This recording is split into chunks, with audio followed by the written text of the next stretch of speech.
नमस्कार, आप देख रहे हैं मुद्दा। मेरे साथ बात करेंगे जनता परिवार की। लेकिन जनता परिवार में हम साथ साथ हैं कि नारे तो लग रहे हैं, लेकिन इससे कितनी बदलेगी राजनीति। और खास तौर पर अगर बात करें हरियाणा की राजनीति से, तो इनेलो जो आज काफी अरसे से सत्ता से बाहर है, लेकिन हरियाणा में मुख्य विपक्षी दल है, कितना गायब हो रहा है इनेलो का अस्तित्व, या फिर जनता परिवार में जाकर इनेलो अपने एक नई पहचान की तलाश में है। कितना चश्मे से साफ होगी जनता परिवार की राजनीति, और जनता परिवार में जाने से क्या इनेलो को मिलेगा परिवार, या फिर हरियाणा की राजनीति से एक रंग गायब होगा हरा। बहुत से सवाल हैं जिन पर चर्चा करेंगे। सबसे पहले नजर डालेंगे खास रिपोर्ट पर, लेकिन आपको बता दें कि किसानों को लेकर हम हरियाणा न्यूज लगातार एक मुहिम चला रहा है। आज भी उस पर बात करेंगे क्योंकि वो हमारे लिए बहुत अहम है। लेकिन उससे पहले बात करेंगे जनता परिवार और बदलती हुई राजनीति और कुछ लोगों के अस्तित्व के ढूंढने की तलाश को। डालते हैं नजर इस रिपोर्ट पर।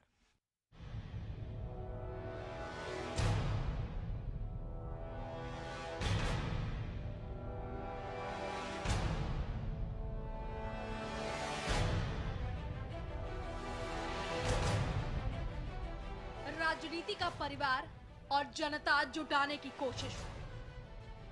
कहते हैं राजनीति में अब भला तो सब भला, फिर भला दोस्ती करके हो या फिर समझौता करके, मतलब फायदे से, मतलब अस्तित्व से, मतलब पहचान से।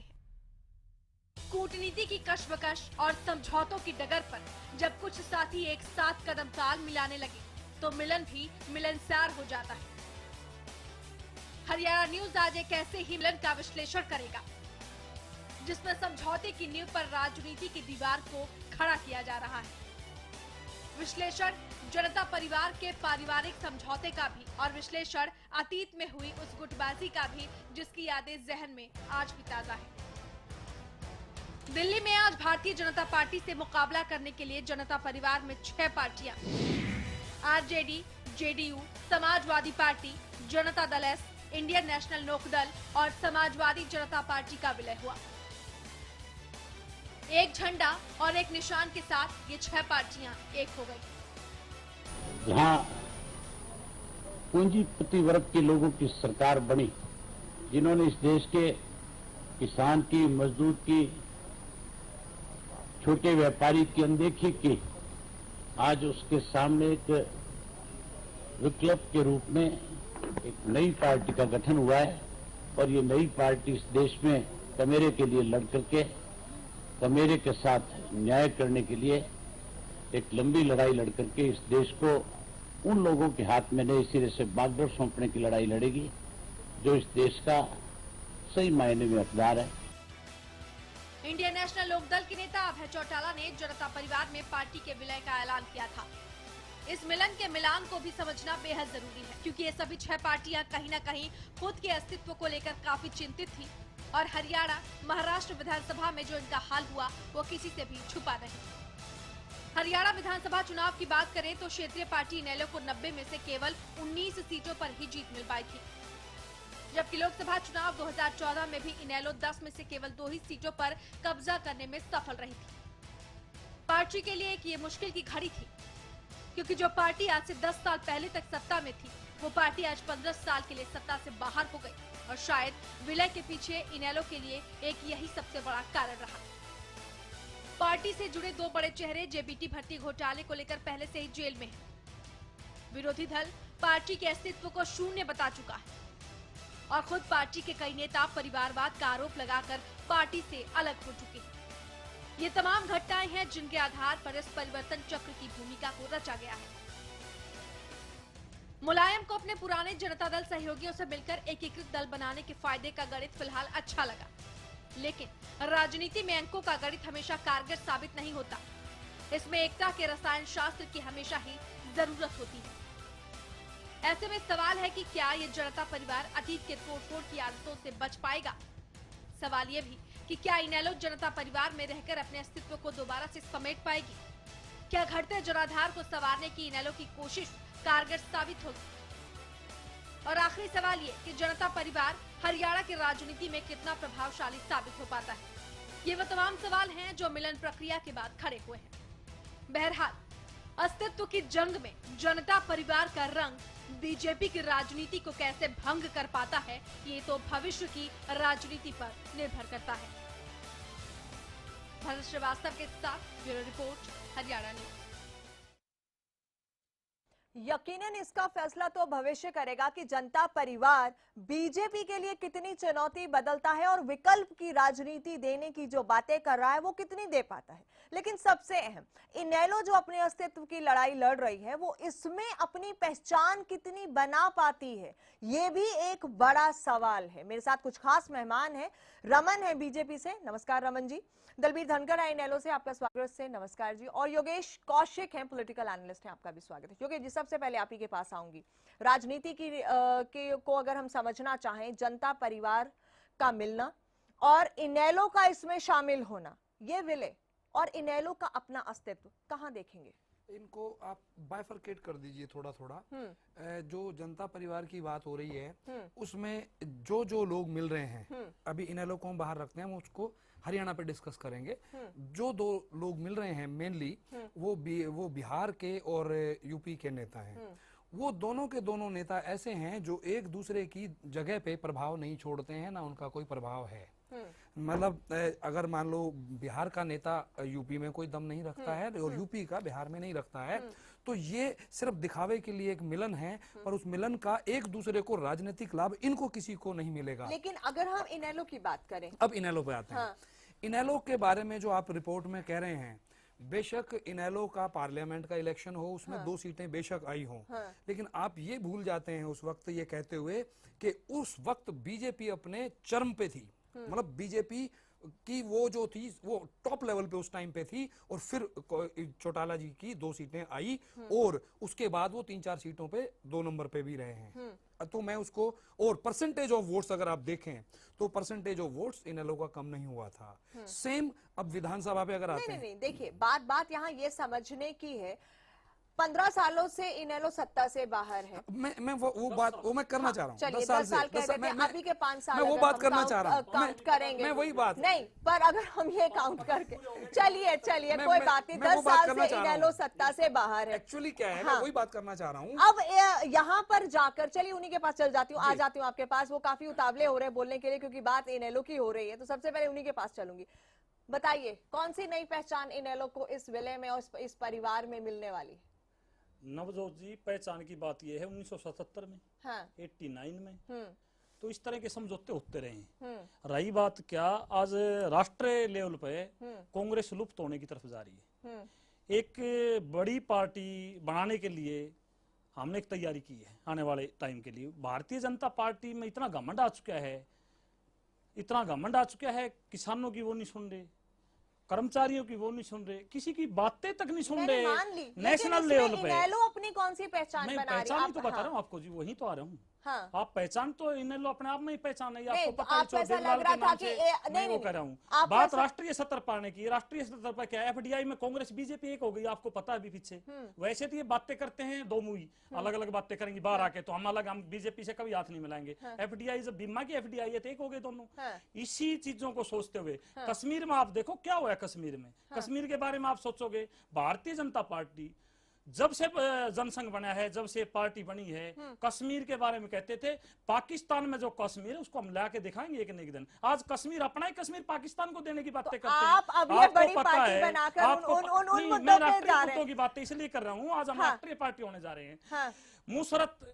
मुशर्रत आलम 3 दिन पहले 4 दिन पहले जेल से छूटे हैं। आज पाकिस्तानी झंडा उन्होंने कश्मीर में फहरा दिया। क्या भारतीय जनता पार्टी ने अपना समर्थन वापस ले लिया? नहीं। बड़ी बातें छोड़ के बुनियादी मुद्दे, हमारी मजबूरी है, ये बुनियादी मुद्दे पर आते। क्या इन मुद्दों को लेकर आपने इनेलो का विलय जनता परिवार में किया? मैं वही कहने जा रहा हूँ। इन बड़े मुद्दों पर कांग्रेस, मैं कह रहा हूँ विपक्षी दल कांग्रेस बची नहीं आज की तारीख में। कोई तो जिम्मेवारी उठाएगा। हमने जब ये देख लिया कांग्रेस और बीजेपी एक हो गई अंदर जाके एफडीआई के ऊपर, भारतीय जनता पार्टी हमेशा विरोध करती है। चलिए मैं खजान सिंह जी, मैं आपकी बात पर आप बिल्कुल करें। खजान सिंह जी, 2014 में कई बार डिबेट में आपके पास आने का मौका मिला था। तो हमने एक बात कही थी, अगले चुनाव में इंडियन नेशनल लोकदल का अस्तित्व खत्म हो जाएगा। हाँ, और वो आज साबित हो गया। हाँ, इंडियन नेशनल लोकदल का अस्तित्व हरियाणा से मिट चुका है। हाँ, हरियाणा में कांग्रेस और भारतीय जनता पार्टी हाँ, का ही मुकाबला रहना है। हाँ, और आने वाले समय में मैं इस बात के लिए भी आपको एक तर्कसंगत बात कहता हूँ, कोई भी देश अगर कोई महाशक्ति बनना चाहता है तो स्ट्रॉन्ग गवर्नमेंट होनी चाहिए, स्ट्रॉन्ग ही अपोजिशन होनी चाहिए। हाँ। और अगर टू पार्टी सिस्टम हमारे देश में लागू हो जाए हाँ। तो मैं समझता हूँ कि ये जितने घपले घोटाले हैं, हाँ। जिस तरीके से हालात देश के सामने बने हुए हैं, हाँ। जिस तरीके की जो पार्टियां की ब्लैकमेलिंग है, हाँ। वो समाप्त हो सकती है। वो तो इस मैं पर समझ गई, हाँ। ये एक बड़ा बहस का मुद्दा है। हाँ। और देशवासियों को इस पर बहस करनी चाहिए और टू पार्टी सिस्टम की तरफ देश को नहीं, बढ़ना वो तो चाहिए, ठीक है, टू ताकि पार्टी हमारा सिस्टम एक देश एक अलग हो गया। महाशक्तिशाली देश बन खजांची सके। टू पार्टी सिस्टम एक अलग मुद्दा हो गया। फिलहाल अगर हम बात जनता परिवार और इनेलो की कर रहे हैं, इनेलो का विलय आपने कह दिया, इनेलो का अस्तित्व ही खत्म हो चुका है। देखिए, जो 6 पार्टियों का विलय हुआ वो पहले वहीं से निकले हुए हैं। हाँ। वो तो उनकी खाना पूर्ति है। वो सुबह मैं उनको सुन रहा था, शरद यादव जी को। हाँ। वो सुबह कह रहे थे कि भाई लोगों ने हम लोगों को मजबूर कर दिया है। हाँ। इसलिए हम लोगों को इकट्ठा बैठना पड़ रहा है हमारा, क्योंकि हम अकेले अकेले सब खत्म होने की तरफ जा रहे थे। ओके। इसलिए हम लोगों ने ये फैसला लिया है भाई हम मिलकर अपने 6 पार्टियां दोबारा से कोशिश करके देख लें। लेकिन इससे कुछ असर होने वाला नहीं है। थर्ड फ्रंट को पहले लोग परख चुके हैं और वो पहले पूरी तरह से फेल हो चुका है। नवजोत जी, चलिए, एक मिनट ये- एक मिनट ये- मेरे को ये- एक मिनट मेरे ये को अच्छा, लोग चलिए, लोग कहिए। बार बार इस नवजोत फार्मूले जी, को एक बार मिनट बार मेरे को हाँ, हाँ, बोलिए। नवजोत जी, खजान सिंह जी ने बहुत बढ़िया बात कही। हाँ। मैं तो कही गया आपको, कांग्रेस लुप्त होने की तरफ जा रही, 2 पार्टियों में इसी तरह तो बनेगी बात, बिल्कुल बनेगी। कांग्रेस क्यों लुप्त होने जा रही है? हाँ। जब से आम चुनाव होया है, आप ध्यान से सुनने की बातें हैं। इंडियन नेशनल लोकदल तो आज भी मुख्य विपक्षी दल है हरियाणा में। जब से आम चुनाव होया है, आम चुनाव के दौरान मुख्य विपक्षी दल की भूमिका नहीं मिली भारतवर्ष में। और उसके बाद जहां जहां चुनाव हुए, 0 तक दिल्ली पे भेज दिया है। महाराष्ट्र में देख लो, 3रे नंबर पे, कहीं 4थे नंबर पे। कश्मीर में आप देख, जहां चुनाव हुए वहीं लुप्त होने की तरफ गई। दिल्ली में जाके तो 0 हासिल कर ली। इसलिए तो हम कह रहे 2 पार्टी होनी चाहिए। हम राष्ट्रीय क्यों बनना चाहते हैं? राष्ट्रीय दल इसलिए बनना चाहते हैं। रही बात दूसरी, ये कांग्रेस अकेले नहीं है देश में, ये भी 10-12 पार्टियों के साथ सरकार चलाई है। और भारतीय जनता पार्टी आज भले ही बहुमत में हो, आपको अच्छी तरह याद होगा बहुमत में कब आए वो, जब 10 पार्टियां इनके साथ लगी हुई। रामविलास चलिए, पासवान जी, बेहतर। शिवसेना जी, कुलदीप बिश्नोई हरियाणा में अपना फायदा उठा उनको बाहर कर दिया, मक्खी की तरह निकाल दिया। क्या हरियाणा में उनसे समझौता से चुनाव नहीं लड़ा था? चलिए, बेहतर। बात वही मैं आती है। एक मिनट, मैं रमन जी से इस पर पूरा रिएक्शन ले लूं। बीजेपी और रमन जी का क्या इस पर कहना है? रमन जी। मैं आशा करूंगा कि सभ्यता से और शांति से सुना जाए। हाँ। ये अगर हम डिबेट इसको देखें जनता परिवार की, इसके बहुत सारे पहलू हैं। जितनी ये पार्टीज हैं, ये 1 मैन 1 फैमिली पार्टी है, कोई आइडियोलॉजी पार्टी नहीं है। जेडीयू को अगर आप एक दिखाने की कोशिश करेंगे, वहां भी आपने देख लिया है नीतीश कुमार जी के अपने महत्वाकांक्षाओं के पीछे पार्टी में फूट भी पड़ी, पार्टी बटी भी, और मांझी साहब से जो हुआ। आगे अगर आप आओ कि जी इसकी जरूरत क्या थी, एक तो अस्तित्व बचाना है, वो जरूरी है, लेकिन ये एक कोलाज क्रिएट करा जा रहा है फॉर पर्सनल बेनिफिट्स। अब वो पर्सनल बेनिफिट कैसे आता है? 5% वोट शेयर का जिस पार्टी का होगा उसको राष्ट्रीय पार्टी की मान्यता दी जाती है, उसके साथ बेनिफिट्स आते हैं, वो मिलेंगे। कुछ जो स्टेट में है उसके साथ आप जो कानूनी प्रावधान से जो सहूलियतें ली जा सकती हैं वो ली जाएं। लोकसभा में 15 सीट, राज्यसभा में 30 सीटें। ये भाजपा को चुनौती देने का एक प्रयास बोला जाए तो दिखावे के लिए मुखौटा लाया गया है। लेकिन मेन बात जो है ये है कि इसके करने से they become in a better position to bargain with Congress. क्योंकि आप देखें, चाहे जितनी भी इसमें लोग हैं वो सब कांग्रेस के सहयोगी हैं, एक्सेप्ट आईएनएलडी को छोड़ के। आईएनएलडी में चौधरी देवीलाल जी ने जो इंडिया गेट की रैली थी उसमें बोला था, मैं 10 कड़ी दूर खड़ा हूंगा हमेशा कांग्रेस से। तो उस विचारधारा के लोग आज कैसे कांग्रेस के साथ हाथ जोड़े हुए लोगों के साथ कैसे जीते हैं, या कांग्रेस के बेसिस पे जीने वालों के साथ कैसे जीते हैं, वो देखने का विषय रहेगा।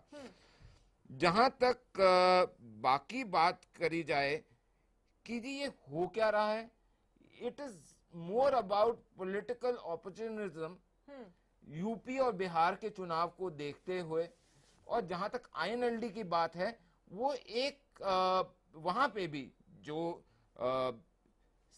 सूत्रों के हिसाब से कह लीजिए, जो प्रेस में जो इधर उधर जो र्यूमर मिल है, अगर मैं उसको भी संज्ञान में लेता हूं, तो ये अंतर फैमिली की जो कलह चल रही है उसको भी कहीं ना कहीं निगेट करने के लिए लिया जा रहा है। चलिए, अब आई बात इन्होंने कही, जहां तक कश्मीर के लिए इनकी संज्ञान में लाना चाहूंगा कि deputy CM has already condemned and given a strong warning that this will not be tolerated.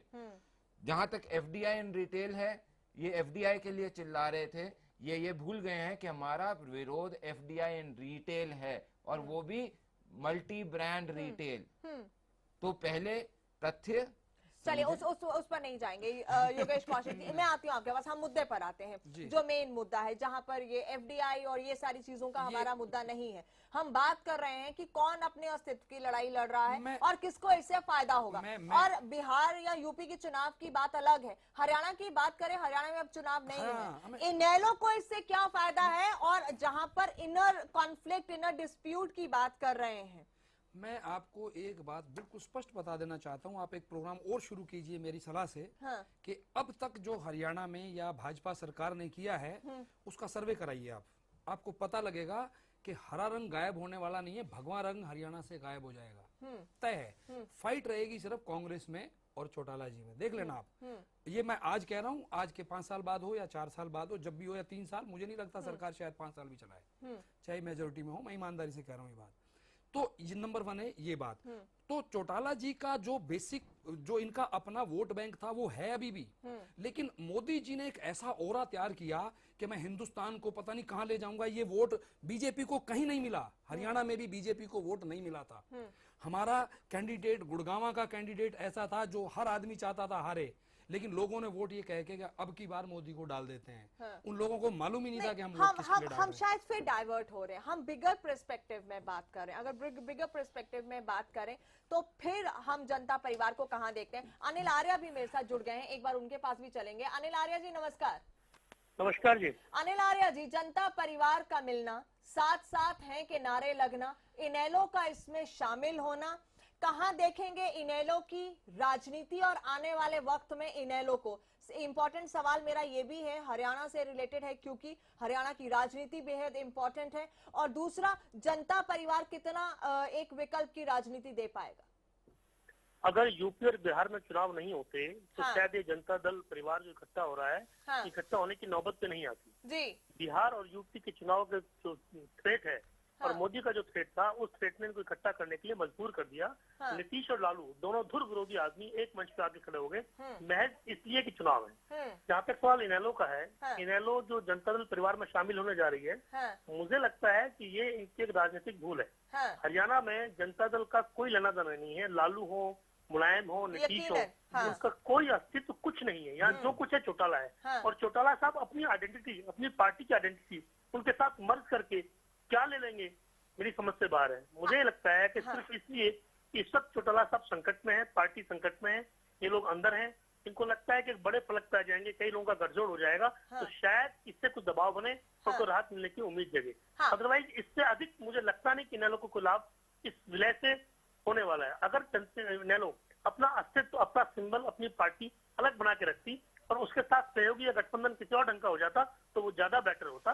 और मुझे जहां तक जानकारी है, इनेलो का जो आम वर्कर है, आम कार्यकर्ता है, वो भी अंदरूनी तौर पर इस विलय से सहमत नहीं है। जी बिल्कुल, बने रहिए हमारे साथ। हमारे पास भी कुछ इस तरह की खबरें सूत्रों के हवाले से हैं कि इनर पार्टी या फैमिली कॉन्फ्लिक्ट कहें दलबीर धनखड़ जी, या फिर वर्कर्स भी इस बात से नाराज हैं कि आप अपने अस्तित्व को ही खत्म करने पर तुले हुए हैं, इसमें कोई फायदा नहीं होने वाला है इनेलो को, जिस तरह से अनिल आर्या ने मेरे को तो बात ही समझ में नहीं आ रही, आपके कौन से सूत्र कह रहे हैं, हमारे सामने तो बात आई नहीं। ठीक है, सब वर्करों से, सब वर्कर, हमने कई बार इंडियन नेशनल लोकदल हमेशा से कार्यकर्ताओं की पार्टी है, चौटाला साहब एक एक वर्कर से बात कर चुके हैं, अपने तरीके से कर चुके हैं। हमने अपने नेताओं के थ्रू, उनके पास बात भेज दी है, हम सब सहमत हैं। वजह है उसमें हमारी, फिर वही वजह आ रही है, राष्ट्रीय दल में शामिल होने की हमारी भी एक वजह है, यही इंडियन कि कांग्रेस आपकी बड़ी लीडरशिप इस वक्त राजनीतिक रही बात जमीनी राजनीति से दूर है, मलिक जी लीडरशिप की मलिक कमी जी ने है। एक बात ये कही।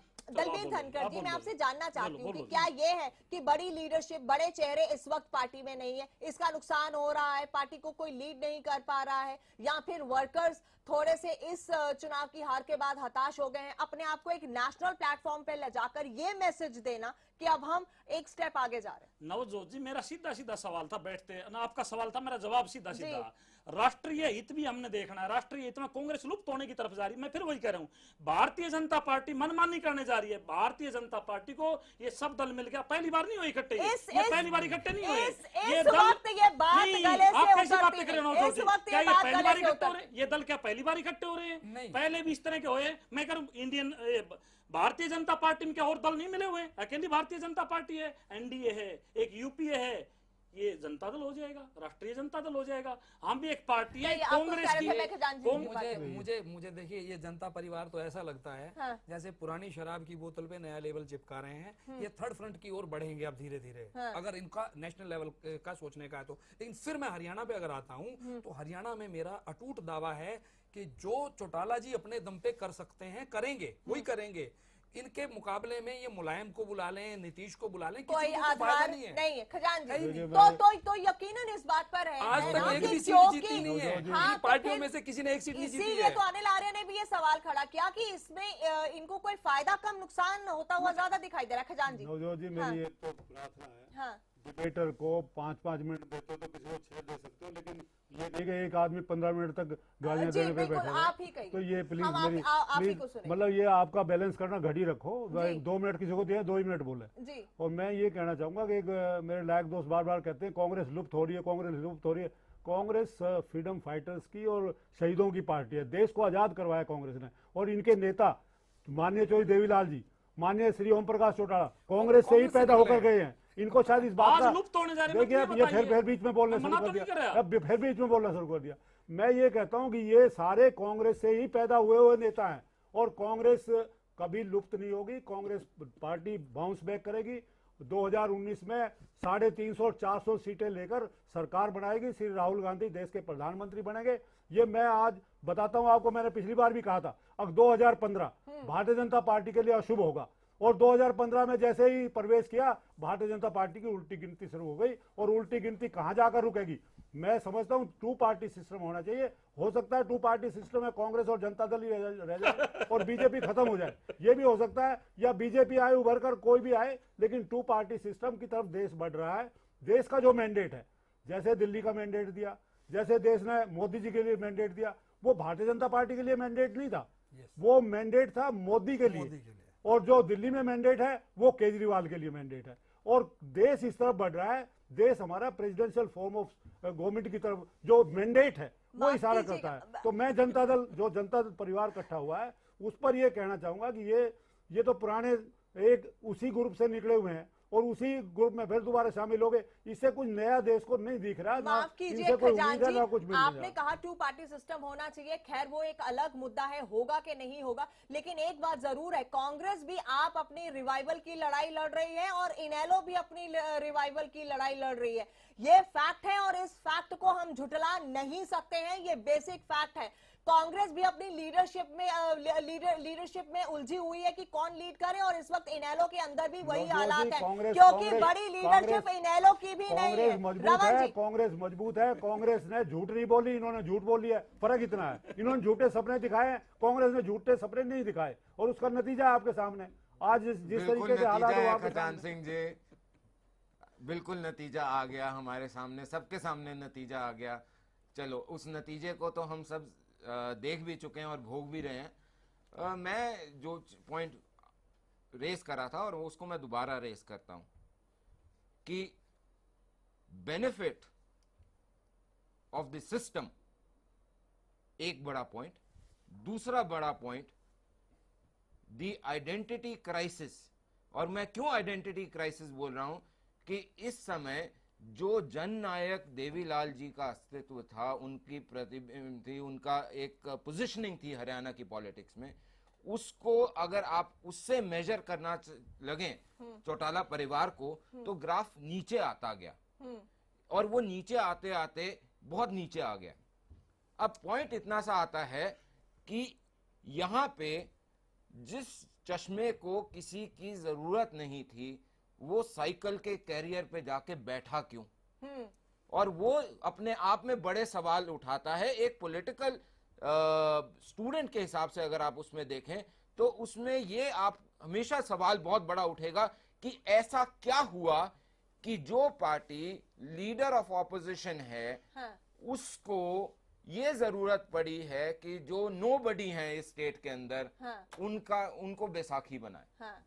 यकीन है धनगर। लेकिन एक नवजोत जी, बात वहीं आ जाती है, बात अस्तित्व के गिराफ गिरने की बात है। दिल्ली में जो तमाशा देखा है, 32 सीटों से 3 सीटों भारतीय जनता पार्टी आ गई, चलो मोदी के साथ, देश मोदी के साथ चलेगा। नहीं, वही बात कर रही है, वो उंगलियां उठा रहे हैं। हम तो कर रहे हैं, हम तो अपोजिशन में यहाँ हैं, हम तो राष्ट्रीय दल में शामिल होना चाहते हैं।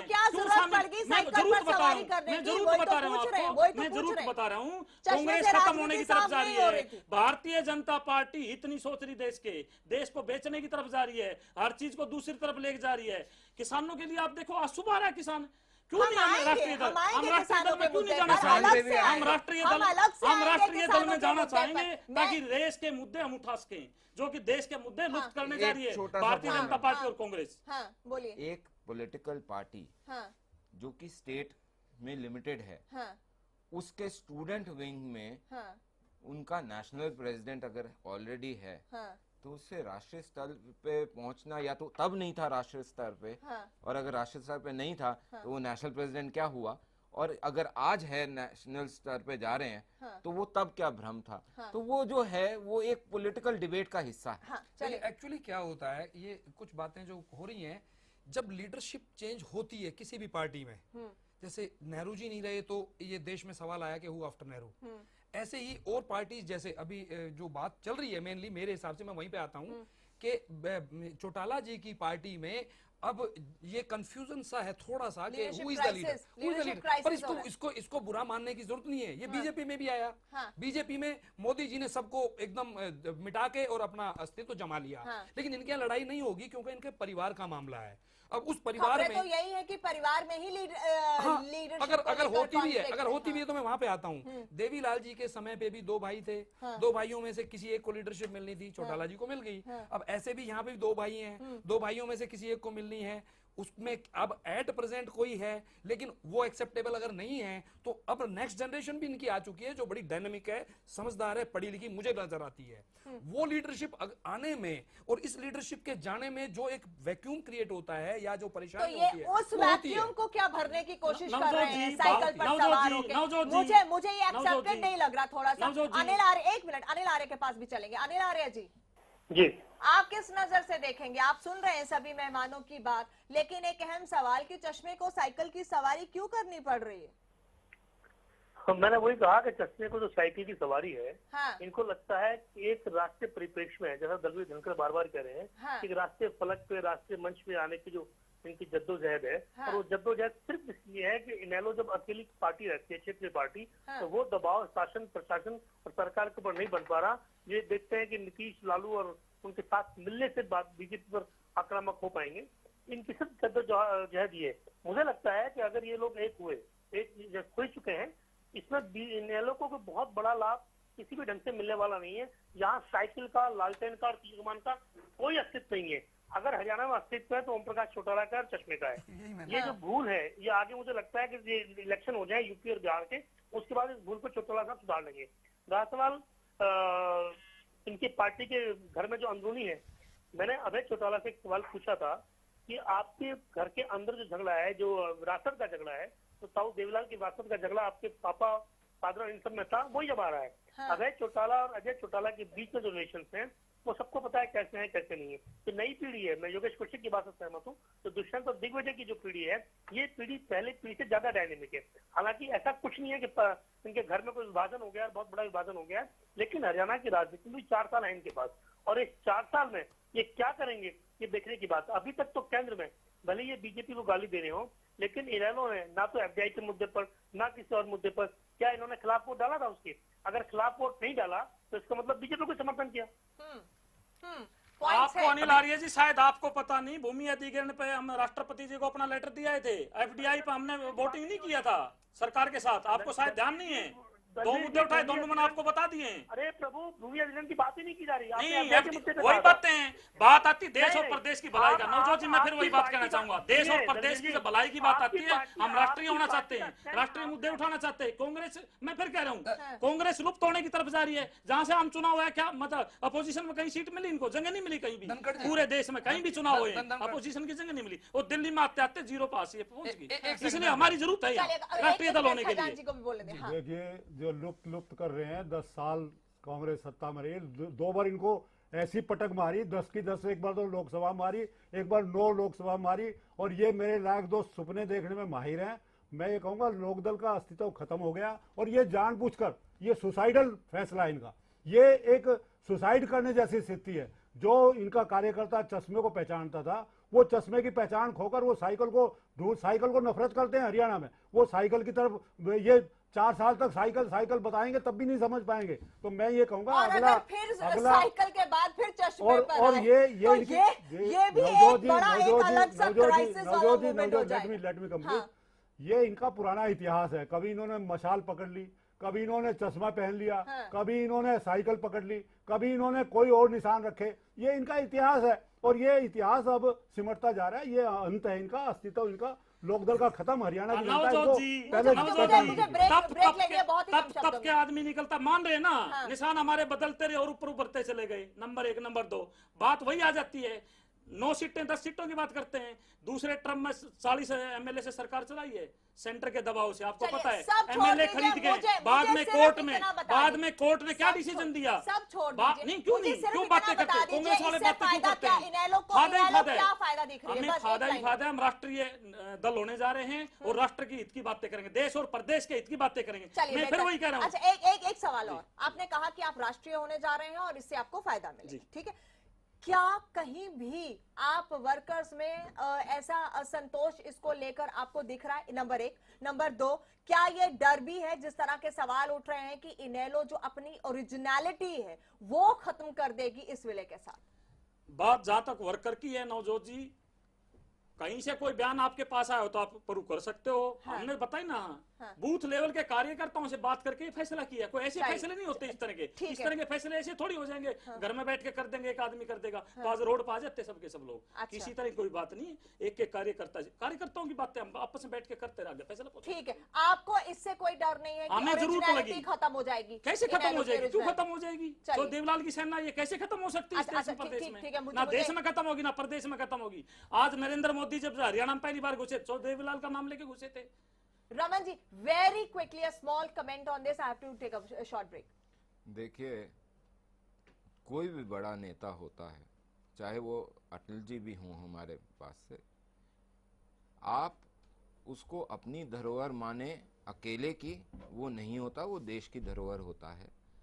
क्योंकि एक स्टेचर से ऊपर जब एक लीडर निकल जाता है, जब वो पीएम, डिप्टी पीएम जैसे ओहदे पे पहुंच जाता है, देन वो नेता देश की धरोहर हो जाता है। अब नरेंद्र मोदी जी भी हैं, वो देश की धरोहर हैं, वो सिर्फ बीजेपी की धरोहर नहीं है। एक पॉइंट। लेकिन जहां तक ये बोलते हैं कि देश की और प्रदेश की, इनको मैं आपको पहले भी एक बारी इसी डिबेट में मैं आपको इंडिकेट कर चुका हूं। ये जहां तक मेरी पॉलिटिकल समझ है, हो सकता है गलत हो और गलती मानने में कोई बुराई नहीं, लेकिन this is more about benefits.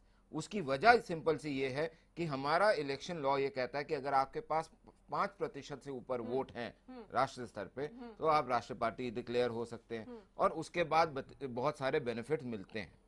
चलिए, ठीक है। योगेश, आप कुछ कह रहे थे? धनखड़ जी जो मर्जी कहें, लेकिन मेरा एक मानना है कि कुछ पार्टियां इस देश में ऐसी हैं जो रीजनल लेवल पे ही काम करना चाहती हैं, चाहे अपना नाम नेशनल लेवल पे रखते रहें और उनसे जुड़ते रहें।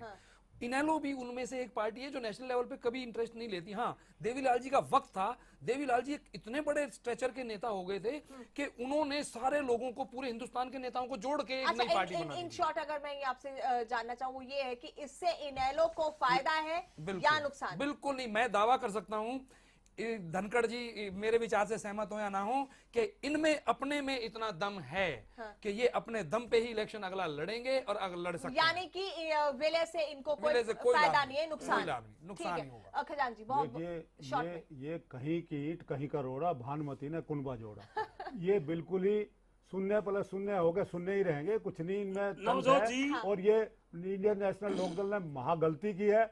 ये एहसास करेंगे ये इनका सुसाइडल नवजोत स्टेप जी। है और इसके बाद इनका अस्तित्व खत्म हो नवजोत जी जाएगा। 1 और 11 होते राजनीति में। हाँ। जीरो की बातें जीरो वाला ही कर सकते हैं, हम तो 1 और 11 की बातें करेंगे। रही भारतीय जनता पार्टी की बात है, विषम पितामह जय अडवाणी जी को बोलते था जो सैया पे लेटे हुए हैं क्या क्या बातें कर रहे हैं, मेरी समझ में बात नहीं आती। नरेंद्र मोदी हो गए भारतीय जनता पार्टी, कौन सी जनता पार्टी नई या पुरानी?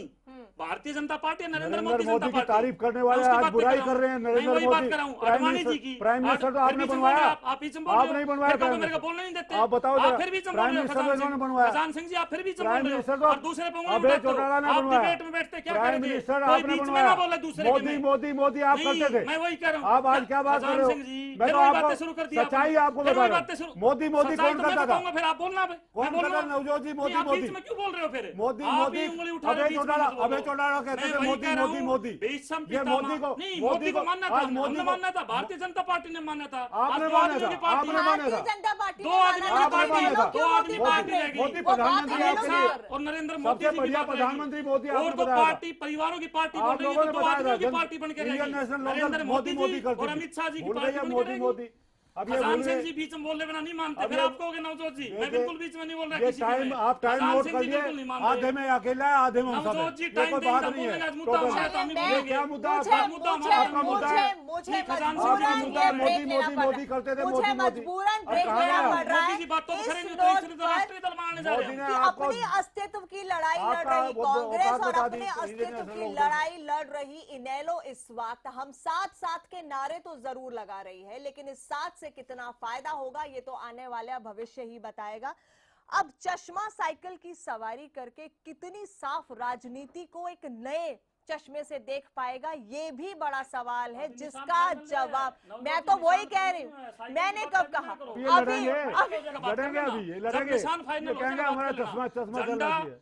देखिए झंडा नाम और निशान अभी फाइनल ये अभी लड़ेंगे, होगा अभी जब हम मिले आपको नहीं है, ये पहले ही बताएंगे। लड़ाई अभी शुरू तो हो गई। आपका नाम और चश्मा जब हम है आपको या बताएंगे। अभी से चश्मे को नकार रहे हैं? नहीं, इतना तो हमारा बता तो चश्मा हरियाणा में भी दीजिए। अभी चश्मा है। चश्मा है जब या नया- अभी भी चश्मे को नया नकार रहे निशान हैं? आएगा, हद हो सबसे पहले गई। आपको नया बताया आएगा जाएगा। वो तो मिले ठीक हुए है, अभी लड़ाई अभी पहले हो चश्मा गई। है उसको भी अभी उतार दिया। चश्मा है, जब नया हाँ तो निशान वही आएगा, बात आपको कर बताया रही हूँ जाएगा। कि अभी का जो झंडा- इनका चश्मा है झंडा- वो चश्मा किसकी सवारी झंडा, करेगा निशान और नाम। और किसकी झंडा, सवारी करके निशान और नाम। राजनीति को अभी साफ भी करेगा, नहीं। इसका जवाब झंडा, अच्छा देगा। निशान और कहिए, नाम। कहिए, अभी कहिए। कह एक रहे छोटी सी अभी चीज चैनल बोलूं पे मैं। हाँ कह बोलिए रहे बोलिए। खजान सिंह जी, जी मेरे को एक ये छोटी सी कंप्यूटर ग्राफिक सा नजर आता है पूरा मसौदा हाँ।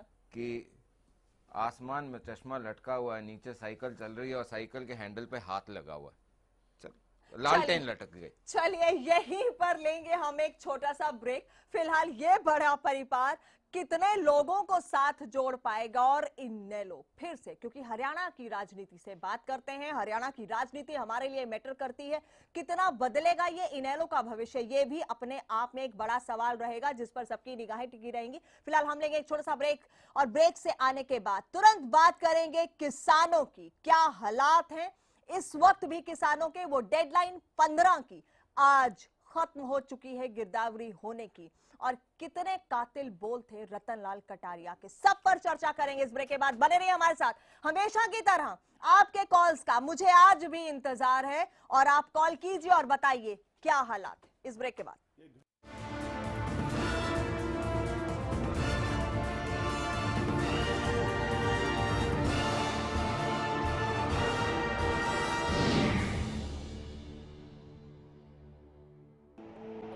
पवन चले जब सनन सनन, पानी बहे जब आंगन आंगन, हिले हिले जब मगन मगन, गोपराई गोपराई मोटर स्टार्टर अब मोटर स्टार्ट करे चुटकी में।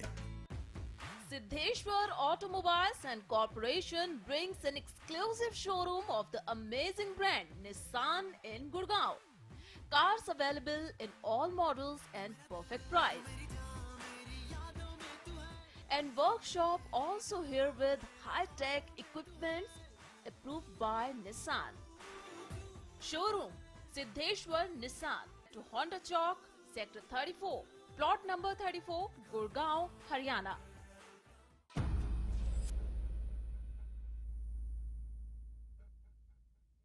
सिर्फ हंगामे से नहीं होता मुद्दों का हल। शोर में दब जाता है सच। हर मुद्दे पर दीजिए अपनी राय। हम आपकी आवाज को बनाएंगे हरियाणा की आवाज। देखिए हरियाणा की आवाज सुबह 8 बजे और शाम 4 बजे। Largest campus, more than 1800.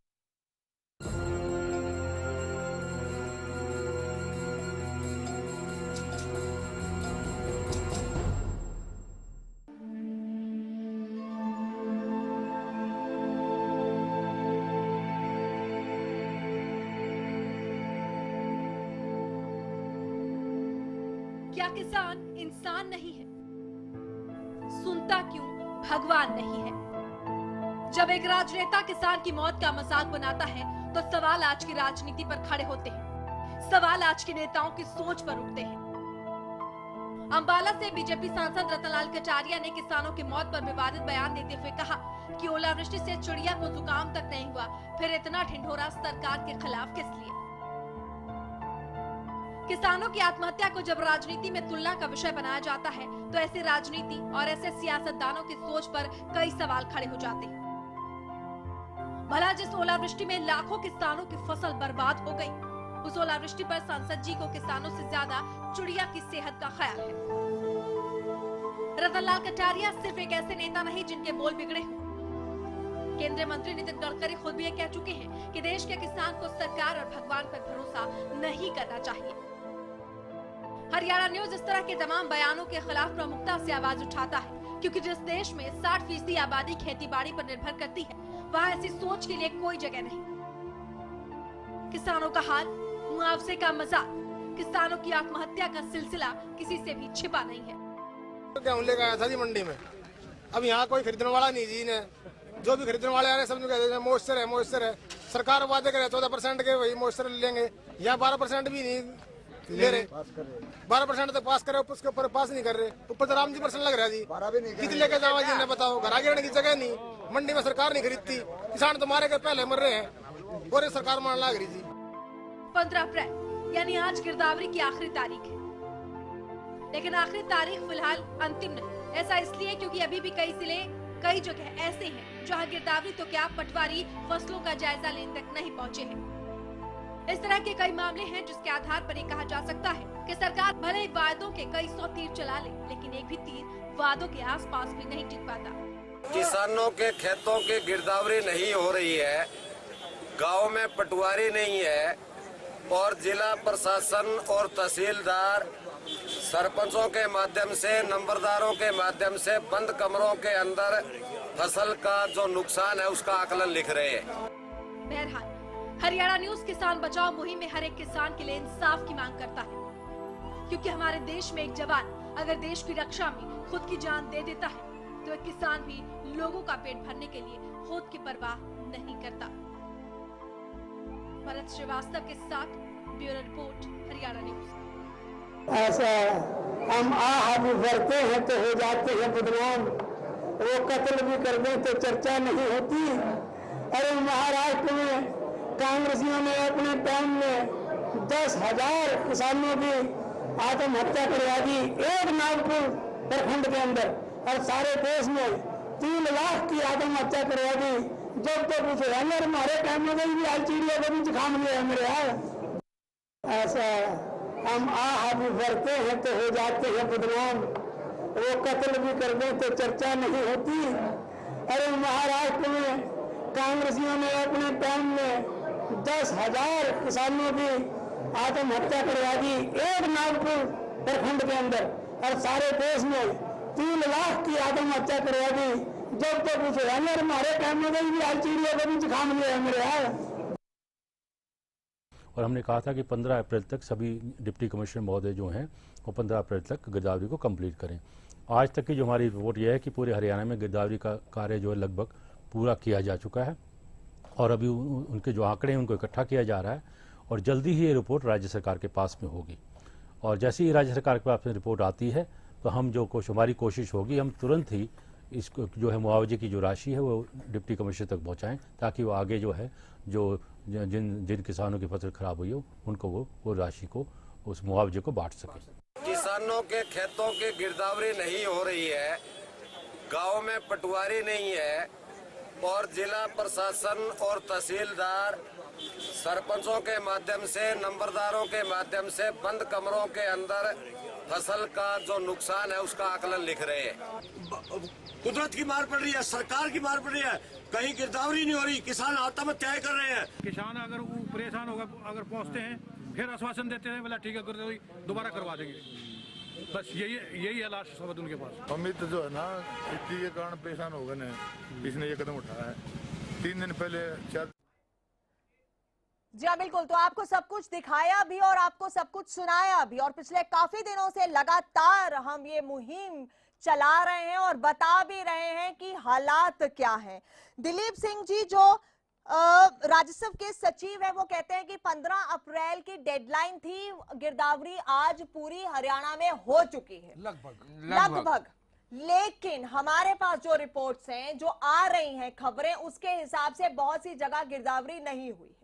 हम चाहेंगे कि आप भी कॉल करके बताएं कि क्या आपकी गिरदावरी हो गई है या नहीं हुई है, ये जानना बेहद जरूरी है। ये क्लेम किया गया था कि 15 अप्रैल डेडलाइन है और 26 तक मुआवजा देना है, ये बड़ी बात है। और रतनलाल कटारिया सांसद, इनके कातिल बोल कितने जख्म कुरेदने का काम कर रहे हैं या मरहम लगाने का काम कर रहे हैं, ये भी जाएंगे, अपने एक्सपर्ट के साथ बात करेंगे। हमारे साथ एक कॉलर जुड़ गए हैं, रोहतास जी। रोहतास, बताइए। मैडम जी गुड नाइट। जी बताइए। हाँ मैडम जी, ऐसे है जब ये एक नेशनल क्लेमिटीज आई है, जो बारिश हुई है, इसकी वजह से जो किसान की खेती हो सकती है, लेकिन इसके साथ साथ जो मजदूर तबका जो इससे जुड़ा हुआ है उसके बारे में भी गवर्नमेंट को सोचना चाहिए, जो एक एग्रीकल्चर लेबर है। चलिए बेहतर बलजीत है हमारे साथ। जी बलजीत, बताइए। नमस्कार जी। जी नमस्कार। ये कह रहे हैं जी हमें, ये कल आप बैठा रहे थे बीजेपी वाले ने, पहले तो इनको लड़ने जो तीनों पार्टियों को, इनमें मान ले किसी आदमी की सोच है। ये कह रहे हैं ये कांग्रेस वाले बता रहे हैं, ये इन लोग वाले हैं, ये फलाने वाले, इन पार्टी वाले को ये पता नहीं, ये किसान है अब मजदूर है। बलजीत जी, मैं ये जानना चाहती हूँ कि क्या आपके यहाँ पे गिरदावरी हो गई है, मुझे ये कॉल करके जरूर बताएं। आपके पास खजानजी आना चाहूंगी। आपने सुना दिलीप जी ने क्या कहा कि लगभग पूरे हरियाणा में गिरदावरी हो चुकी है। लगातार आप भी पिछले कुछ दिनों से मेरे साथ इस कार्यक्रम में हैं, इस पर हम बात करते रहे हैं। बहुत से लोगों ने कॉल करके कल भी कहा था, आप यहाँ थे मेरे साथ, कि गिरदावरी नहीं हुई है। देखिए, बहुत ही निराशाजनक जवाब है जो साहब बोल रहे थे। जब रोजाना किसानों की गिरदावरी, मौका पर खेत में पटवारी गया ही नहीं, कोई टीम गई नहीं, तो गिरदावरी कहाँ से होगी। हाँ। और ये किसानों के साथ बहुत बड़ा मजाक और बहुत बड़ा धोखा है। किसान अन्नदाता है, किसान ने किस तरीके से अपना पेट काट कर वो लोगों का पेट पालता है, और उसके साथ इस तरीके का भद्दा मजाक और इस तरीके से उसका मजाक उड़ाया जा रहा है, जिससे रतनलाल कटारिया जी जैसे वरिष्ठ भारतीय जनता पार्टी के नेता हंस हंस कर मजाक उड़ा रहे हैं। ये मैं कहूंगा ये बहुत शर्मनाक है और उनको माफी मांगनी चाहिए। और इस पर मैं आपको ये भी बता दूं कि आज भी एक किसान ने रोहतक में खुदकुशी करने की कोशिश की है। जिंदगी और मौत के बीच वो एक जिंदगी झूल रही थी। आपके पास आऊंगी, फिर रमन जी के पास चलती हूँ। जी नवजोत जी, 15 तारीख डेडलाइन थी। हाँ। आज इनके अधिकारी ने चंडीगढ़ से बयान जारी किया, लगभग में जो कितनी भी कम हो सकती है, 20% भी कम हो सकती है, 10% भी, वो एक अलग मैटर है, परंतु 90% भी कम हो सकती है। अगर 90 कम होगी तो फिर हुआ ही क्या। एक सेक्रेटरी लेवल का आदमी जो बात कर रहा है उसे मैथमेटिक्स में बात करनी चाहिए। मैथमेटिक्स में क्लियर बात का शब्द अच्छा नहीं लगा। संवेदनशील मामला है, ओएसडी जवाहर याद और ये प्रायोरिटी थी, ये प्रायोरिटी थी सरकार की। बिल्कुल। मैं फिर वही कहूंगा, ओएसडी जवाहर याद होगा, प्रेस कॉन्फ्रेंस करके 15 तारीख डेडलाइन करवाई थी, सीएम साहब का मैसेज था 15 तारीख हम सारा कर लेंगे। हाँ। आज जगह से हमारी टीम में भी लगी हुई है। 17 तारीख को हम आपको रिपोर्ट देंगे किस गांव में कितनी हुई। हम लगे हुए ज्ञापन देंगे डीसी के माध्यम से सीएम साहब को। 17 तारीख को हमारी रिपोर्ट आने जा रही है। हमारी टीम में रतनलाल कटारिया का ये बयान कि चिड़िया को जुकाम तक नहीं हुआ, आज भी एक किसान खुदकुशी करने की कोशिश करता है, 9 जाने पहले ही जा चुकी है। हम किस चीज का इंतजार कर रहे हैं। बेशर्मी की इंतहा है ये। इससे बड़ा बेशर्म नेता मैंने अपनी जिंदगी में देखा नहीं। मतलब मैं ऐसे शब्द इस्तेमाल करना चाहता हूं जो मुझे टीवी पे नहीं करने चाहिए। चलो इसको छोड़ दें। अगर हम इतना संवेदनशील मामला है जो पूरे हिंदुस्तान को नहीं पूरी दुनिया को जो अन्न देता है, खाना देता है। मोदी जी नाटक करते हैं अन्नदाता धन्यवाद जब खाना खा के आते हैं वहां पे पार्लियामेंट में, और यहाँ अन्नदाता को ये बकवास करके एक उनके एमपी जो है ये बात करते हैं। इनकी जुबान पे काबू नहीं है, ये पहली बार नहीं है, इससे पहले कई बार बकवास कर चुके हैं। मतलब इनसे कोई सवाल नहीं करता है, ये सवाल नहीं करता है, इसका मतलब ये है कि सरकार संवेदनशील नहीं है। हाँ। कोई इतने सीरियस और सिंसियर मामले में। अभी एक चीज और जोड़ना चाहता हूं मैं, आपको शायद ध्यान नहीं है, पहले ये डेडलाइन 15 नहीं थी। हाँ। पहले ये 31 मार्च थी, मुझे याद है। और मैंने इसी टीवी चैनल के माध्यम से बोला था कि अगर 31 मार्च तक ये हो जाए फाइनल तो मुझे बता देना, पैसे देने के लिए मैं तैयार हूं। किसी कीमत पे सरकार करेगी नहीं, करती नहीं है। और अब जो ये जो सचिव लेवल के आदमी, ये सेक्रेटरी, ऐसे शर्म नहीं आती सेक्रेटरी को भी? इतना बड़ा लेवल है इनका, ये हरियाणा को पूरे को चलाते हैं। ये लगभग बोल के क्या कहना चाहते हैं, इसका मतलब इनके पास प्रूफ है ही नहीं, मतलब मैथमेटिक्स में है ही नहीं ये लोग। चलिए बेहतर है। रमन जी, दोनों बातों पे रिएक्शंस आपके चाहूंगी। रतनलाल कटारिया की ने जो बयान दिया उस पर भी, और जो मौजूदा हालात हैं खासतौर पे गिरदावरी और मुआवजे की बात, क्योंकि गिरदावरी की आज डेडलाइन खत्म हो चुकी है। रमन जी, जहां तक गिरदावरी की बात है जी, उसमें कुछ एक बेसिक पॉइंट्स हैं और कुछ एक बेसिक फैक्ट्स होते हैं।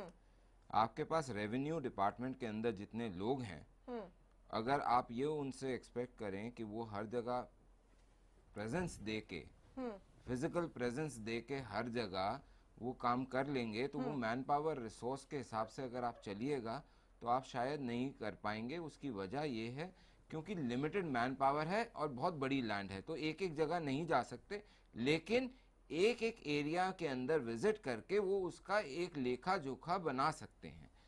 नंबर 1। हाँ। नंबर 2, 15 तारीख की डेट हमने दी थी। हाँ। और उन्होंने ये बोला लगभग हो जाएगा। अगर उनका प्रेस रिलीज भी देखेंगे, हाँ, तो उन्होंने ये बोला है कि 15 तारीख तक जो नहीं हुए हैं, हाँ, और उसके लिए 20 तारीख का उन्होंने बोला है कि 20 तारीख तक कंप्लीट डेटा आ जाएगा। हाँ। यमुनानगर का डेटा ऑलरेडी ऑलमोस्ट तैयार होके पहुंच चुका है। हाँ। हाँ।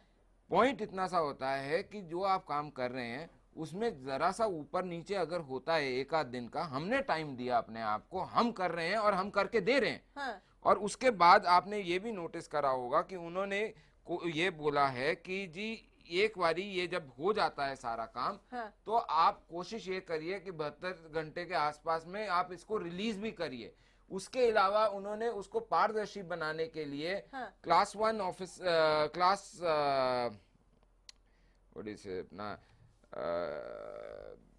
क्लास 1 रैंक के लोगों की एक कमेटी बना के उनके थ्रू पारदर्शी तरीके से उनको हाथ में देने की भी बात करी गई है, उसमें हो रहा है। पॉइंट इतना सा मैं जो रेस कर रहा हूं वो ये है कि अगर काम नहीं हो रहा हो, हाँ, तो आप उंगली उठाएं, चलता है। हाँ, लेकिन तो आपको अगर आपको बात काम होने या ना होने, अगर आपको हमने बोला था 15 मई तक सबको मिल भी जाएगा, हाँ, ये भी बोला था ना, हाँ, तो अगर वो डिसबर्स नहीं होता तो हम गुनहगार हैं। हाँ, लेकिन हम ये बोल रहे हैं कि हम करेंगे। एक चीज, दूसरी चीज, हमने ऑलरेडी 2-3 चीजें क्लियर कर दी। एक ये कि जो इलेक्ट्रिसिटी बिल है उसको हम ऑलरेडी इम्प्लीमेंट दे चुके हैं, इम्प्लीमेंटेशन। हाँ। हमने उसका जो लोन्स थे उसके लिए ये यहाँ तक कि गवर्नर आरबीआई ने भी बोल दिया हुआ है। हाँ। मतलब काम हो रहा है। जहां हम पिछली सरकारों को अगर हम देखें कि 14 का आज जा रहा है, रमन जी, बात ये है ही नहीं है। I disagree, totally disagree on this. This is not at all acceptable. ये जो बात कर रहे हैं, मैं आपको बताता हूँ वहाँ किसान के खेत तक क्यों जाना चाहिए आदमी को, हमने यहीं पे बात की थी। हाँ। बात ये है कि यहाँ पे हरियाणा के अंदर छोटी किसानी के लोग हैं। हाँ। किसी के पास 1 एकड़ है, किसी के पास 2 एकड़ है, किसी के पास 3। नहीं, तो और ये मेन पावर सिस्टम की बात कर रहे थे, वो सिस्टम बनाया क्यों नहीं क्या? जो हम बात कर रहे थे, तो होता क्या है कि एक किसान किसी 5-6 लोगों से खेत ले लेता है, 10 एकड़ वो बोता है, और उस 10 एकड़ का पूरे के पूरे का नुकसान हो गया, बुआई किसी और की है और वो जमीन किसी और के नाम पे है। हाँ। वो जो अगर ये जो कह रहे हैं मलिक जी, मुझे बताएं आंकड़ों के हिसाब से, हाँ, कि क्या आज से पहले किसान ने कभी आत्महत्या की? पहली बार हरियाणा के इतिहास में मैं देख रहा हूं। मैं देता हूं, एक में कौशिक साहब, I'll give you। बोलिए 2005 160 people, 2000। झूठ, बिल्कुल झूठ। मैं कह रहा हूं झूठ। बोलो आप लोग ट्रिब्यून का है। इसका मतलब बताओ ट्रिब्यून का है क्या? झूठ, बिल्कुल झूठ। ट्रिब्यून ने निकाला हुआ है, अलग अलग ट्रिब्यून ने निकाला हुआ है। आप ये इतिहास दोहरा रहे हैं, आप ये इतिहास दोहरा रहे हैं। एक मिनट, नहीं, आप एक ये मिनट। जस्टिफाई कर रहे हैं कि पहले हुआ था तो इस बार हो गया, अभी कोई मरेंगे। दिक्कत नहीं है, हद हो गई है। मैं आपको एक चीज बता रहा हूँ, this is not the way to do it. No, this is banging the table is not the way. Let me tell you, please. I have not been accusing anybody, but at the same time, you have to hear out the point of view. I am telling you the facts. He only said, इन्होंने बोला कि आज तक नहीं हुआ। ये मैं दिखा रहा हूँ आपको। आप जो मर्जी ले आए हो, झूठ है, जो मर्जी बिल्कुल कहा, सफेद सरेआम झूठ। झूठ है। बता दीजिए कौन से साल में क्या मरे। दे रहा हूँ मैं डाटा। इसका मतलब आप ये प्रूव करना चाह रहे हैं कि पहले 100 मरे थे, अब 5000 मरेंगे। पॉइंट वो नहीं है कौशिक तो बहुत जी। ही शर्मनाक है। अब इससे ये साबित करना चाहते हैं। कौशिक जी, नवजोत जी सबसे आसान भारतीय तरीका जनता मैं बता पार्टी- सकता हूँ यहाँ। सिर्फ प्राकृतिक इतना आपदा अच्छा, एक घोषित मिनट। कर दी। अगर ये खेत नहीं जा सकते, एक मिनट। प्राकृतिक आपदा क्यों नहीं घोषित कर दी? 30% कोई भी तकलीफ होती है उसको प्राकृतिक आपदा कहते हैं। ये तो एक मिनट शंकर जी, आप यहाँ मेरे ही कार्यक्रम में कह के गए थे कि आपके बड़े नेता 17 तारीख को एक मिनट, 17 तारीख को मैं भी नहीं, बोल दिया। आज भी अभय चौटाला का ये बयान बयान आ दिया गया, है। मैं बता रहा हूँ 17 तारीख को, 17 तारीख को, 17 तारीख को, 17 तारीख को, 17 तारीख को, INLD MP Dushyant Chautala who raised in Lok Sabha 17 तारीख को लोकसभा के अंदर। एक 17 मिनट, तारीख को हम करने जा रहे हैं। 17 एक तारीख को मिनट, मैं एक बता मिनट, दूं नवजोत जी, नवजोत जी, आई एम गिविंग यू प्राकृतिक फैक्ट। आपदा क्यों नहीं घोषित की? INLD हर खेत में आप नहीं जा लोग मांग सकता। लेते जाके, आपने कहा नहीं, 17 तारीख को हम जा रहे INLD हैं। MP हर खेत Dushyant में क्यों नहीं जा Chautala सकते? raises the issue in Lok Sabha demanding a waiver of agriculture loan, said the data of center brought out that 374 person related to the agriculture sector had committed suicide in 2013. अगर कौशिक जी ये गलत है तो please find out. हमें तो बोलने दो जी, मैं आपको हमें भी मैं आपके बोलने पास दो। कागज भेज दूंगा। मैं आपके पास कागज भेज दूंगा। दुष्यंत चौटाला मैं का आपके पार्लियामेंट में बयान है पास सर, पार्लियामेंट में बयान है। 17 तारीख आप को दुष्यंत चौटाला का बयान लेके आते हैं, आप दूसरों का बयान ला रहे हैं, आप प्रूव कीजिए। प्राकृतिक आपदा क्यों नहीं घोषित करते? दुष्यंत चौटाला और आपको एक पार्टी में पटवारी खेत क्यों नहीं जा सकता? आप कैसी बात कर? हर गांव का अलग पटवारी होता है। रिक्वेस्ट है, ये मुद्दा नहीं है। मुद्दा तो मैंने यही मान है, लिया। एक गिरदावरी का मुद्दा रुक तो- जाइए, मैंने मान लिया। चलो आपके बयान पर अगर मैं चलूं, ठीक है, आपके बयान पर अगर मैं चलूं कि ये कहा गया दुष्यंत चौटाला ने 2013 में इतने 100 लोगों ने सुसाइड किया, क्या हम ये बात को जस्टिफाई करेंगे कि अगर तब इतने किया था आज इतने किया है?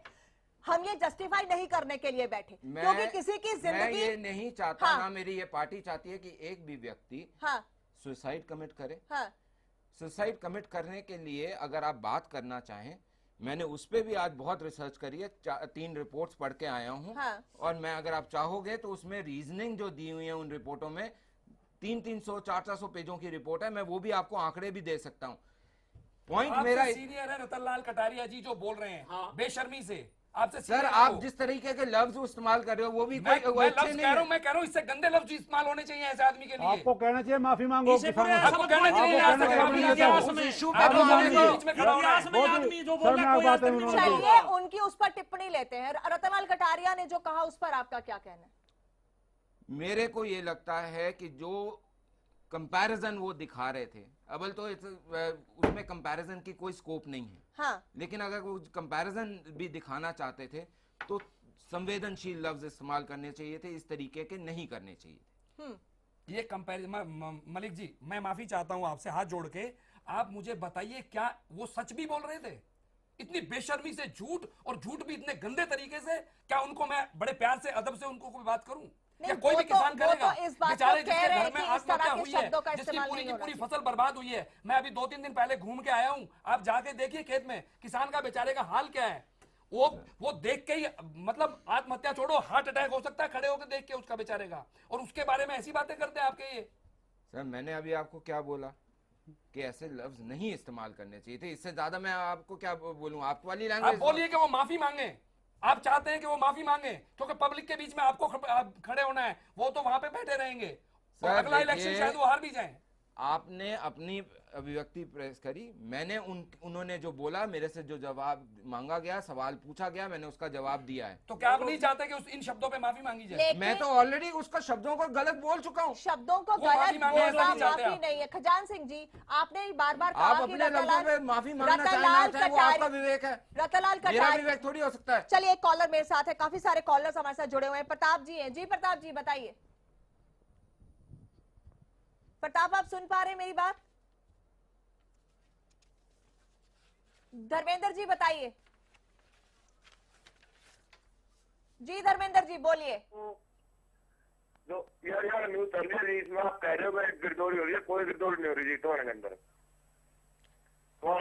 कोई गिरदौड़ी नहीं हो रही, अब लग कोई भी गिरदावरी नहीं हुई है। मैं जवाब दे रही। नवजोत जी जी एक मिनट, काम करना सरकार का काम होता है जी। एक मिनट, गुरनाम सिंह भी है हमारे साथ। गुरनाम जी, आप सुन रहे हैं हमें? जी जी। गुरनाम जी, आज जो दिलीप सिंह जी का जो सेक्रेटरी है, उनका बयान आया कि लगभग गिरदावरी हो चुकी है, आपका क्या कहना है? देखिए, जहाँ तक गिरदावरी का सवाल है, हाँ, वो हमने पहले भी कहा है। नंबर एक तो गिरदावरी में साथ कोई कृषि विशेषज्ञ नहीं था। हाँ, और तहसीलदार या पटवारी गिरदावरी के लिए जहाँ गए भी हैं, बहुत सी जगह नहीं गए हैं। हमने संबंधित अधिकारियों को शिकायतें भी की हैं। हाँ, और जहाँ गए भी हैं, वहाँ का मैं उदाहरण बता, हमारे अपने खेत में गया है। हाँ, हमने ठेके में जमीन ली हुई है। हाँ, वहाँ पे वो गया है, 10 एकड़ जमीन है। उसके एक कोने पे जाके उसको, मेरा भाई साथ में था, उसको कहता रहा कि भाई परले कोने पे मरी हुई है, चल जाके के दिखना। नहीं गया, एक कोने पे खड़ के देखा, कह रहे ये तो सारी ठीक है। तो मैं ये कहना चाहूंगा कि इस सब के बावजूद जो उनका तरीका था, हाँ, वो ना तो किसी को बताया गया है कि किसका कितना खराबा लिखा गया है, ये उन्होंने गुप्त रखा है। ये अब रिपोर्ट आने के बाद पता चलेगा कि किसी के खेत में कुछ लिखा है कि नहीं लिखा है, और जब तक किसान को पता चलेगा तब तक उसकी फसल खेत से जा चुकी होगी जी। वो कोई क्लेम नहीं कर पाएगा जी। चलिए, बेहद शुक्रिया। रमन जी, क्या अब इसके ऊपर आप कुछ कहना चाहेंगे जो उन्होंने कहा? मैडम देखिए, हर चीज अगर आप ये बोलें कि सरकार के ऊपर आप ये लिखेंगे कि जी सरकार ने नहीं करी, मैं ये मानता हूं कि रिस्पॉन्सिबिलिटी हमारी है। हर एक चीज की ग्रीवेंस को सॉर्ट आउट करने की रिस्पॉन्सिबिलिटी हमारी है। प्रैक्टिकल प्रॉब्लम्स हैं, वो आपके सामने भी हैं और हमारे सामने भी हैं, वो दिखती हैं, उसको कोई नकार नहीं सकता। उन्होंने, दिलीप सिंह जी ने आज ये भी कहा है कि जो इस समय 15 तारीख तक पूरे नहीं करे, जितने भी उपायुक्त हैं, हाँ, उनको ये निर्देश भी दिया है कि जो भी कंप्लेंट्स आ रही हैं पर्टिकुलर, हाँ, उनको 20 तारीख तक रिड्रेस करें कि उसकी जो कंप्लेंट आ रही है कि यहाँ पे नहीं गया, हाँ, उसको रिड्रेस करें। ये भी ऑलरेडी वो कर चुके हैं, बोल चुके हैं। देखिए, एक प्रैक्टिकल प्रॉब्लम को देखिए, टाइम स्पैन कम है, पहले होती थी महीनों। मेरा सवाल यही है, एक प्रैक्टिकल प्रॉब्लम थी कि किसान अपनी जिंदगी को दांव पे लगा रहे थे। इस प्रैक्टिकल प्रॉब्लम को सॉल्व करने के लिए सरकार को या मशीनरी को कुछ प्रैक्टिकल सॉल्यूशन जो जल्द हो सके वही करना चाहिए था। वही वो रिलीफ मांग रहे थे इतने दिनों से। यही एक इम्पोर्टेंट चीज थी, और इसीलिए ज्यादा उम्मीदें उन्हें बीजेपी से थी, क्योंकि अगर आप ये कहें पुराने सिस्टम में ये नहीं होता रहा। एक मिनट, हमने किसी चीज का, ये जो 11 जिले के अंदर प्रॉब्लम पुरानी थी वो तो हमने रिड्रेस करी, जो नई प्रॉब्लम आई थी उसको भी हमने टाइम बाउंड तरीके से रिड्रेस करा है, नंबर 1। नंबर 2, सबसे बड़ी बात जो है वो ये है कि आज के दिन में हमने बहुत सारे नॉर्म्स इसलिए चेंज करे क्योंकि वो सरकार जो है वो किसान हितैषी है, वो ये देखती है कि कैसे हम उसको बेनिफिट दे सकें। जहां तक क्रॉप ग्रोअर्स इनकम की इंश्योरेंस का बात है, वो भी हमने शुरू करने के लिए सारा कर दिया हुआ है। आपकी बातें सही हैं। इस 6 महीने के अंदर कुछ और चाहिए था। इस वक्त किसान को ये शुगर कोटेड बातें नहीं चाहिए। बात शुगर कोटेड की है नहीं, बात हो रही है कि काम हो रहा है। अगर काम नहीं हो रहा हो तो आप मेरे को एक बार प्रूव करें कि काम नहीं हो रहा। संजीव है मेरे साथ एक कॉलर। संजीव जी, काम में कुताही बरत रहा है कोई, वो साफ कह रहे हैं कुताही बरती जा रही है। मैं वही बोल रहा हूँ, काम में कुताही बरत रहा है तो वो अलग इशू है। संजीव, आप हैं हमारे साथ? जी बताइए। हाँ बोलिए। मैडम हमारे यहाँ वो खेतों में अब तक हमने तो पटवारी देखा तक नहीं है जी। हाँ। इस इलाके की जो गिरदौरी की बात दूंगा, डिस्ट्रिक्ट पंचायत में ये बोला गया है कि ये इलाके में तो कोई मुआवजे की जरूरत ही नहीं है, और हमने तो पटवारी तक देखा नहीं है। और जिसकी रतनलाल कटारिया जी की बात कर रहे हैं, वो मेरे इलाके का ही एमपी है, उससे बेकार एमपी यहाँ है ही नहीं कोई। मैडम ये कहने के लिए आपको फोन किया है कि मैम हमारे इलाके के लिए कोई पटवारी पैदा कर दो जो हमारे इलाके की गिरदौरी कर सके। जी मैं सिर्फ एक चीज कहूंगा कि आप प्लीज जो आप कह रहे हैं ना, इसकी फोटोग्राफ खींच के साथ में डिस्ट्रिक्ट कलेक्टर को इमीडिएटली भेजिए। ये हो गया काम। ये भी केजरीवाल की तरह काम शुरू कर दिया कि फोटो खींचो, स्ट्रिंग करो, एप्लीकेशन दे दो। क्या बात कर रहे हैं? एक मिनट, अगर सीएम कौशिक जी अगर आपने ऑर्डर दे दिया अपने पढ़ा लिखा किसान होता तो वो तो आईएएस होता, वो सर किसानी नहीं करता। आप भी होते आईएएस, करते हो आप। बात उतनी नहीं है। सॉरी एक मिनट कौशिक जी, नहीं धर्मवीर जी उसके ऊपर डाल दो। कैसे उसके ऊपर डालें? और उसकी मानोगे नहीं फिर नहीं आप अपने ऑफिस में ऑर्डर दे देते हो, आपका पीएन नहीं करता, आप क्या करोगे? मारोगे उसको? मैं मारोगे क्या? मैं सरकार चलाने के लायक नहीं हूँ। यही तो हम कह रहे हैं। अगर आप अभिनंदन समारोह में जाता हूँ तो मुझे शर्म आनी चाहिए उस अभिनंदन अगर मैं मेरा पूरा का पूरा मशीनरी काम कर रही है, कोई मालाएं नहीं पहन के सिर्फ घूम रहे। 2 दिन पहले की बात है, क्या बात करते हो आप? भी क्या बातें करते हो? आपके गुड़गांव में हुआ है। योगेश जी एक मिनट, मुझे प्रोग्राम वाइंड अप करना। खजान जी उन्होंने कहा कि मैं कोशिश करूं, मेरा स्टाफ काम ना करता हो और उसमें मैं क्या करूं, क्या ये किसी भी सत्ता में जस्टिफाइड है? देखिए, किसान विरोधी सोच के आदमियों को सत्ता मिल गई, सुपने दिखाकर इन्होंने सत्ता हथिया ली। मैं आपके माध्यम से कहना चाहूँगा, मैंने सुझाव दिया था वीडियोग्राफी, ड्रोनग्राफी आजकल लेटेस्ट टेक्निक है, कुछ भी करा सकते हैं, लेकिन इसमें एक बहुत बड़ा, देखिए प्लीज लेट मी कंप्लीट, इसमें एक बहुत बड़ा घोटाला होगा। ये अपने कार्यकर्ताओं को ढूंढ रहे हैं और कार्यकर्ताओं के साथ बैठकर मीटिंग कर रहे हैं, और जितना भी इसके अब जो किसान का नुकसान हुआ है उसके पैसे को हजम करने के लिए भारतीय जनता पार्टी के कार्यकर्ता और प्रशासन के अधिकारी आपस में मिली भगत करके उस पैसे को खाएंगे, और किसान बेचारा बर्बाद हो गया। आपके माध्यम से आप रोजाना सैकड़ों किसानों की बातों को सुनवाते हो, और भारतीय जनता पार्टी के नेता इनको शर्म भी नहीं आती, ऐसी ऐसी गंदी बातें किसानों के बारे में बोलते हैं। मैं समझता हूं इनको माफी मांगनी चाहिए, और माननीय मुख्यमंत्री जी को और माननीय प्रधानमंत्री जी को, इस जो रतनलाल कटारिया जी सांसद हैं, इनको बर्खास्त करना चाहिए, पार्टी से सस्पेंड करना चाहिए। ये मैं मांग करता हूं आपके माध्यम से, और इनके नेताओं को शर्म आनी चाहिए। किसान के जो जख्म है उन पर ये रोजाना नमक छिड़क काम कर रहे हैं, ये बहुत ही अपमानजनक है और अन्नदाता का अपमान है, और ये कम से कम भारतीय जनता पार्टी को शोभा नहीं देता, जिन्होंने किसानों के नाम पर झूठ बोली, राजनीति के ऐसे सपने दिखाए, जो झूठे सपने दिखाए। मैं रमन मलिक जी को कहूंगा, ये वीडियोग्राफी इन्होंने नहीं कराई, ड्रोनग्राफी नहीं कराई, ये कम से कम किसान के खेत में जाकर दुर्दशा देखें तो इनको खुद को रोना आएगा। अब ये किसान के साथ हम लोगों ने क्या कर दिया। नवजोत जी बहुत ही कम शब्दों में, बिल्कुल कम से कम, सबसे कम समय मैं लूंगा। नवजोत जी बड़े दुख के साथ कहना पड़ रहा है, भारतीय जनता पार्टी के अधिकृत प्रवक्ता ये कह रहे हैं कि ये इनका बयान है वही सीएम साहब का बयान है कि हम ये काम नहीं कर सकते। सीधे सीधे शब्दों में इनको कहा, सरकार कर्मचारी हमारे कहने से काम नहीं करते। इनके शब्द देखो, मैं 3 बयान आज आपको दिखाना चाहूंगा।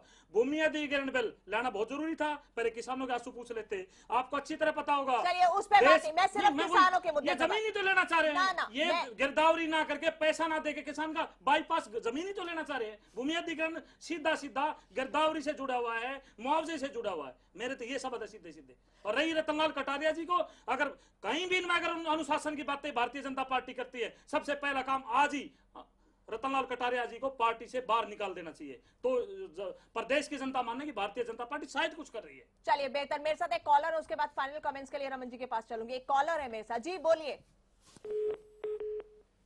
आप सुन रहे हैं मेरी बात? शायद उनसे संपर्क नहीं। जी रमन जी, फाइनल कमेंट्स। देखिए, मेरे को इसमें कोई अचंभे की बात नहीं लगती, जिस प्रकार की भाषाएं इस्तेमाल कर रहे हैं आईएनएलडी वाले, जो जितना आता है, जिस प्रकार से आता है वो वैसे करेंगे, मेरे को मान्य है, वो अपने हिसाब से करें। लेकिन मैं आज आपको दोबारा ये बहुत क्लियरली बोल रहा हूँ, मैंने ये नहीं बोला कि हम क्या करें वो नहीं कर रहे हैं। मैंने ये बोला है कि अगर कोई अवहेलना कर रहा है, और ये टाइम की बात है कि जी हमने 15 तारीख तक की डेडलाइन रखी है, 15 तारीख तक हमारे को काम जितना मैक्सिमम हम खत्म कर सकते हैं हम वो करके उसके बाद स्टॉक लें कि किसने क्या करा है। पहले ज़रूरी है कि काम करके उस गिरदावरी करके उसके हिसाब से रिड्रेस करें प्रॉब्लम को, उसके पास पैसा पहुंचाएं, उस कंप्लेंट को साथ में रिड्रेस करेंगे। लेकिन पहला है कि उसके पास वो पैसा पहुंचे। क्या हम पहले ये इसमें लग जाएं कि तूने नहीं करा, तेरे को मैं यहाँ निकाल दूं वहां निकाल दूं? काम करके उसके पास पैसे उसकी जेब में पहुंचाऊं ताकि उसके पास रोटी खाने को तो पैसे हो। मैं उनके ऊपर इसकी तरह ये तो नहीं करूं कि उनकी जानों के ऊपर राजनीति करूं या उनको भड़का के राजनीति करूं। राजनीति कर रहे हैं रतनलाल कटारिया जी, जानों पर राजनीति कर रहे हैं रतनलाल कटारिया जी। विपक्षी दल ने कहीं राजनीति नहीं करी। आपके सांसद ऐसा बयान दे रहे, उससे बुरी राजनीति नहीं हो सकती। धर्मेंद्र है मेरे साथ एक कॉलर। जी धर्मेंद्र जी बताइए, बहुत देर से जुड़े हुए। धर्मेंद्र आप हैं? शायद फोन डिस्कनेक्ट हो रहा है। ओम प्रकाश जी। हेलो जी बताइए। हाँ जी बोलिए। इशार बालावास से जी। जी बोलिए।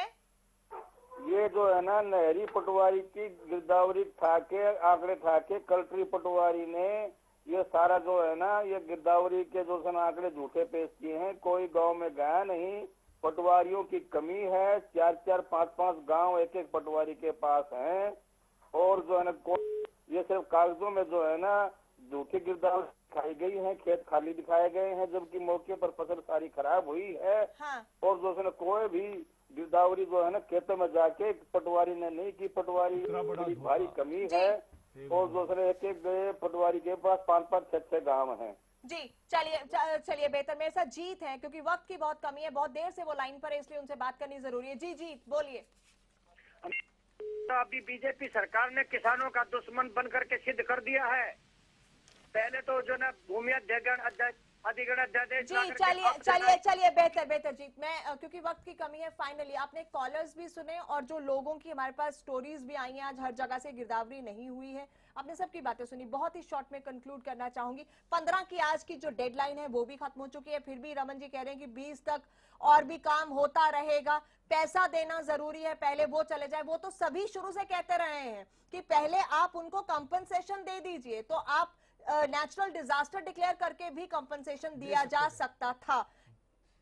देखिए रमन जी का बयान और जो सैनी जी का, राजकुमार जी का बयान और मोदी जी जो अपने तस्वीर और शब्दवीर जो हैं उनमें रहते हैं, आप उनकी एक तस्वीर देखिएगा कि किसानों को राहत दी जाएगी और उसमें हंसते हुए उनका फोटो है। ये सारी चीजें सिद्ध करती हैं कि भाजपा को किसान से, गरीब से, मजदूर से कोई लेना चलिए मैं उस पे नहीं जाऊंगी। मैं सिर्फ इस पे कंक्लूड करना चाहूंगी कि हरियाणा के किसान जो 9 जाने किसानों की जा चुकी हैं, आज एक ने रोहतक में फिर से आत्महत्या करने की कोशिश की। सबसे पहले मैं अपील करती हूँ हरियाणा न्यूज की तरफ से, हम पहले भी अपील करते रहे कि कोई भी किसान इस मुश्किल वक्त में अपनी जिंदगी को दांव पे ना लगाए। प्रॉब्लम का, मुश्किलों का हल हो जाएगा। एक बार जिंदगी खत्म हो गई तो उसका कोई हल नहीं है। ये अपील हम लगातार आपसे कर रहे हैं, तो इतना अपने आप को खुदकुशी करने जैसा कदम आप बिल्कुल ना उठाएं। आपको क्या लगता है कि अब गिरदावरी की आज डेडलाइन खत्म हो गई है, 4-5 दिन और अगर ये डेडलाइन बढ़ा भी दी जाती है, क्या होगा? नहीं होगी। जैसे जिस हिसाब से कॉलर्स बोल रहे हैं, ना होगी, ना इसके लिए प्रशासन सीरियस है, ना गवर्नमेंट सीरियस है। तो कंपनसेशन कैसे? कंपनसेशन बस ऐसे ही हवा में होगा। कंपनसेशन हवा में होगा और उसके बाद मैं इस बार में खजान जी की बात से सहमत हूं, 6 महीने बाद आप घपले के लिए यहीं पे बिठा के आप बात करेंगे हमसे। चलिए बेहद शुक्रिया सभी मेहमानों का इस कार्यक्रम में जुड़ने के लिए, लेकिन अपने दर्शकों से फिर से ये कह रहे हैं कि किसानों के मुद्दे को लेकर फिर से चर्चा करेंगे, बने रहेंगे, जानते रहेंगे, आपकी आवाज को बुलंद करते रहेंगे। ये बेहद जरूरी है और जानेंगे कि गिरदावरी की जो डेडलाइन है वो आज खत्म हो गई है। मुआवजे की बात 26 मई कही गई है, अब उस पर सबकी निगाहें टिकी हैं। उम्मीद और अपील हमारी भी सरकार से यही है कि जल्द से जल्द मुआवजा आप तक पहुंचे, जिससे कि आपको राहत मिले और जहां गिरदावरी नहीं हुई है वहां पर यह सिस्टम जरूर बनाया जाए कि कैसे भी करके गिरदावरी हो। इसी के साथ लेते हैं आपसे इजाजत। नमस्कार।